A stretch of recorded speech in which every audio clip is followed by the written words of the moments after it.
Na hipótese de o pedido de regime especial para concessão de benefício ou incentivo fiscal ou financeiro fiscal, então, ó, é uma hipótese de regime especial para conceder o benefício ou incentivo fiscal, a autoridade competente terá um prazo de 180 dias,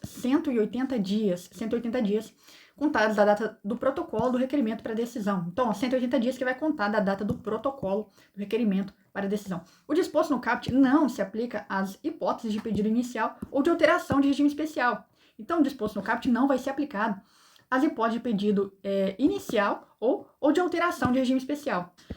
Agora ele vai trazer quais são, né, essas hipóteses aqui de regime especial, esse regime especial cuja concessão dependa por exigência de legislação ou por solicitação de contribuinte da celebração do protocolo de intenções. Então, o que a gente acabou de ler aqui no caput, aqui, que foi o artigo 53A, na hipótese de regime especial para concessão de benefício ou incentivo fiscal, a autoridade vai ter esse prazo de 180 dias, contada a data do protocolo, isso não vai ser aplicado aquele regime especial cuja concessão dependa de uma exigência de legislação, ou então dependa de uma solicitação do contribuinte da celebração do protocolo de intenções.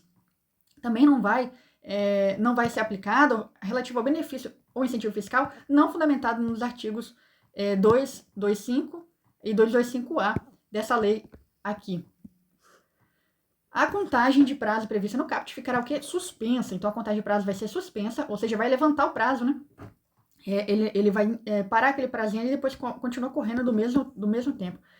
Então, qual que era o prazo do caput? 180 dias. Vamos supor que passou, sei lá, uns 90 dias. Suspende o prazo, deixa ele para cima e ele volta a correr depois desses 90 dias em diante. Tá? Essa contagem do prazo vai ficar suspensa na hipótese de pendência, se sanada pelo contribuinte relativo ao pedido inicial de alteração de regime especial. Então, essa contagem de prazo vai ficar suspensa se acontecer a hipótese dessa pendência ser sanada pelo contribuinte relativa ao pedido inicial ou alteração do regime especial. Na hipótese do parágrafo 2º, que a gente acabou de ler, a intimação tem que deverá constar o prazo não superior a 60 dias para contribuir. Olha só, então, aquele valor que eu dei de 90 não poderia ser, né? Então tem que ser, não pode ser superior a intimação deverá constar um prazo não pode ser superior a 60 dias para o contribuinte sanar. Sim, então é outra coisa aqui. Ele tá falando, vamos supor, eu tinha falado mesmo 90 dias lá, ele ficou suspenso aquele prazo. Então, nessa hipótese de suspensão que ele tá falando, a intimação tem que constar um prazo que não seja superior a 60 dias. Não pode ser superior a 60 dias para ele resolver o problema. Aquele prazo fica intocado, fica protegidinho. Esse prazo de 60 dias é pro contribuinte sanar a pendência. Ele tem um outro prazo, aquele lá está travado nos 90, e ele vai ter um prazo aqui de 60 dias máximo, né? Não pode ser superior, pode ser menos, mas não pode ser superior a 60 dias. O não atendimento da intimação relativa ao pedido de regime especial no prazo estabelecido implicará arquivamento do EPT. Então, o não atendimento dessa intimação relativa ao pedido de regime especial no prazo estabelecido vai implicar o quê? Um arquivamento. Não atendeu a intimação relativo ao pedido de regime especial no prazo estabelecido, então vai ter um arquivamento. Então, se não atender esse pedido de intimação no prazo estabelecido, arquiva o EPTA. Salvo nos casos em que o regulamento do tributo estabeleça outra autoridade, salvo nos casos que o regulamento estabeleça outra autoridade, o regime especial vai ser concedido por quem? Bom, aí vai ser o titular da delegacia fiscal que tiver circunscrito o estabelecimento requerente, quando o pedido formulado por contribuinte interessado, referir-se ao quê? Ao cumprimento de obrigação acessória. Então, titular da delegacia, se esse pedido estiver relacionado com o cumprimento de obrigação acessória. Quem? Titular da delegacia fiscal. Superintendente de tributação, quando o pedido referir-se a cumprimento de obrigação principal. Superintendente de tributação, quando o pedido referir-se a cumprimento de obrigação principal. E também cumprimento de obrigação principal e acessória conjuntamente. Então, se tiver uma obrigação principal mais uma acessória, também vai ser o superintendente de tributação. E cumprimento de obrigação principal ou acessória, ou aqui a gente está vendo um ou, quando se tratar de pedido formulado por contribuinte estabelecido em outra unidade da federação. Então, tanto faz aqui, pode ser tanto principal quanto acessória. Mas olha só, quando ele fala superintendente de tributação, aí ele está falando aqui, primeiro da obrigação principal, depois principal e acessória conjuntamente, e depois ele fala tanto faz principal ou acessória. Tá? Então, quer dizer, pode ser uma acessória sozinha, essa é a diferença aqui, só que qual é o caso? O pedido está tratando de um pedido formulado por contribuinte estabelecido em outra unidade da federação. Agora, olha só, a gente leu aqui que era o titular da delegacia fiscal, que o contribuinte está em Minas, referir-se ao mero cumprimento de obrigação acessória. Então, a regra é o titular da delegacia fiscal, se a gente estiver falando de obrigação acessória. Agora, a gente vai falando de principal, vai ser o superintendente de tributação. Principal mais a acessória vai ser também o superintendente de tributação. Agora, existe uma possibilidade do superintendente de tributação pegar a acessória sozinha. A regra para acessória sozinha aqui é o titular da delegacia. Mas esse é o caso do contribuinte em Minas. Agora, se o contribuinte estiver em outra unidade da federação, aí tanto faz se principal ou acessória, quem vai ficar com isso vai ser o superintendente de tributação. A linha D, a homologação do regime concedido pelo fisco de outra unidade da federação. Então, para homologar e estar falando com outra unidade da federação, então, ó, eu posso pegar e simplificar outra unidade da federação. Quando falar em outra unidade da federação, aí o regime especial vai ter que ser concedido por superintendente de tributação. Então, pode associar o seguinte: superintendente de tributação, ele vai ficar com concessão de regime especial que está relacionado com outra unidade da federação.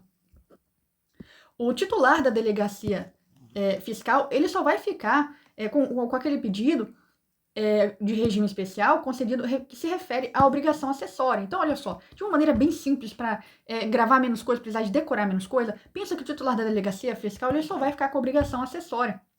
Isso se for dentro do estado de Minas. Agora, todo o restante vai ficar com o superintendente de tributação.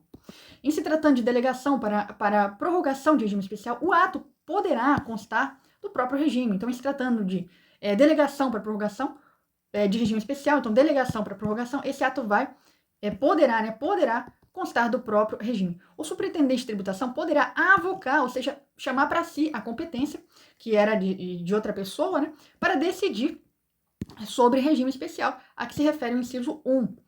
Então, olha só, o superintendente de tributação, esse cara aqui pode pegar também para ele, pode avocar para si isso aqui, porque avocar, né, você está pegando do inferior pro superior.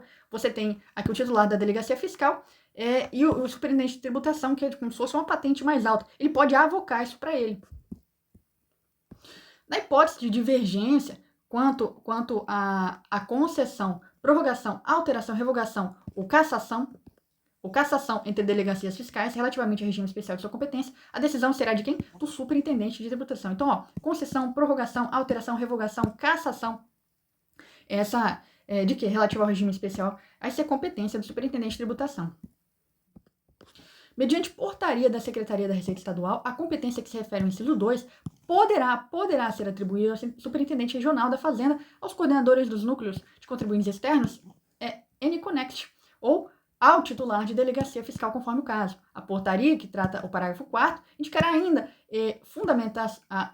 ainda por fundamentação o objeto relativo dos respectivos regimes e setor econômico a ser contemplado pelo regime especial de tributação. Então, de novo, ó, a portaria, que a gente acabou de ler aqui no parágrafo 4, indicará ainda, e por fundamentação legal, vai indicar, por fundamentação, o objeto dos respectivos regimes e também o setor, objeto e setor econômico a ser contemplado pelo regime especial de tributação. Na hipótese de revogação da portaria, que a gente acabou de falar desses dois últimos parágrafos, os regimes especiais voltarão a ser competência do superintendente de tributação. Então vamos ler de novo o parágrafo 4º. Mediante portaria da Subsecretaria da Receita Estadual, a competência que se refere ao inciso 2 poderá ser atribuída ao superintendente regional da Fazenda. Então, se tiver uma portaria da Subsecretaria Estadual, aquela competência que a gente viu no caput do inciso 2 aqui, a gente vai até dar uma lidinha daqui a pouco de novo, os coordenadores dos núcleos de contribuintes, os coordenadores dos núcleos de contribuintes externos NConnext, ou ao titular de delegacia fiscal, conforme o caso. Então, pode ser atribuída ao superintendente regional, aos coordenadores de núcleos dos contribuintes e também ao titular de delegacia. Então, por meio de uma portaria, a subsecretaria ela pode pegar essa competência e dar para essa galera aqui. Então, o que a gente viu aqui no inciso 2?